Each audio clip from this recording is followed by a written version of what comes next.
Hi guys, இன்றைக்கி நம்ம flow setting எப்படி இருக்குன்னு நம்ம பார்க்க போகிறோம். ப்ளோ செட்டிங் வந்து ஒவ்வொருத்தவங்க ஒவ்வொரு ஸ்டைலில் கேட்பாங்க. அதனால் நான் இன்றைக்கி வந்து உங்களுக்கு ஈஸியான மெத்தடில் ப்ளோ செட்டிங் செஞ்சு சொல்லித்தரேன். முதல்ல வந்து இந்த மாதிரி ப்ளோ ட்ரையர் எடுத்துக்கிறோம். ப்ளோ ட்ரையர் எடுத்ததுக்கப்புறம் ஈஸியான இந்த மாதிரி இந்த கோமில் தான் ஈஸியாக பண்ணலாம். ப்ளோ வந்து ஒரு நாள் இப்படி பண்ணக்கூடாது. இப்படி பண்ணுறவங்க இருக்காங்க, ஆனால் நமக்கு ஈஸி இந்த பக்கத்து தான்.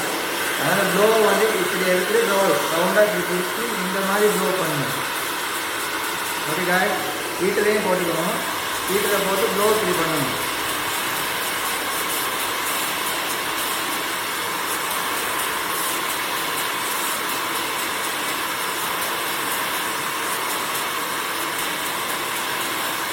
நல்லா அப்படி ப்ளோவாக பண்ணிவிட்டு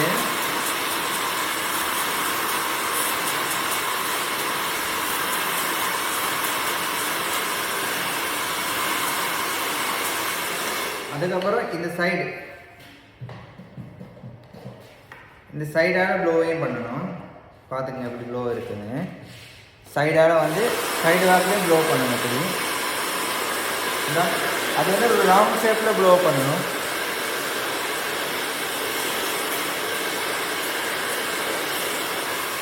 ரவுண்ட் ஷேப்பில் ப்ளோ பண்ணிவிட்டு அதுக்கப்புறம் இந்த சைடில் வந்து ரவுண்டாக ப்ளோ பண்ணணும்.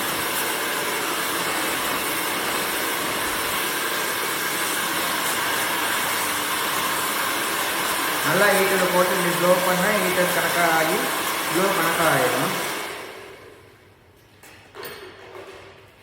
அதுக்கப்புறம் ஒவ்வொருத்தவங்க இதுக்கு ஏற்ற மாதிரி ஸ்ப்ரே பண்ணுவாங்க. இப்படி ஒவ்வொருத்தவங்க இந்த மாதிரி ப்ளோ பண்ணதுக்கப்புறம் ஸ்ப்ரே பண்ணுவாங்க. இப்படி கணக்கான ப்ளோ செட்டிங்கில் இப்படி ஸ்ப்ரே பண்ணுவாங்க. இப்படி ஸ்ப்ரே பண்ணுவாங்க காய்ஸ். நம்ம வந்து ஜெல்லை மட்டும் யூஸ் பண்ணுறோம். அதுக்கப்புறம் இப்படி லைட்டாக ஒவ்வொருத்தவங்க ஸ்ப்ரே பண்ணி கோமாலே செய்யணும். நம்ம வந்து இப்படி அழகாக இப்படி இந்த மெத்தடில் செய்யலாம். ஓகே, உங்களுக்கெல்லாம் பிடிச்சிருந்தா கமெண்ட் பண்ணுங்கள், லைக் பண்ணுங்கள், ஷேர் பண்ணுங்கள். மறக்காமல் சப்ஸ்கிரைப் பட்டனை தட்டி விடுங்க guys. Thank you so much. To give me your loyalty, 'cause I'm taking the world, you'll see. They'll be calling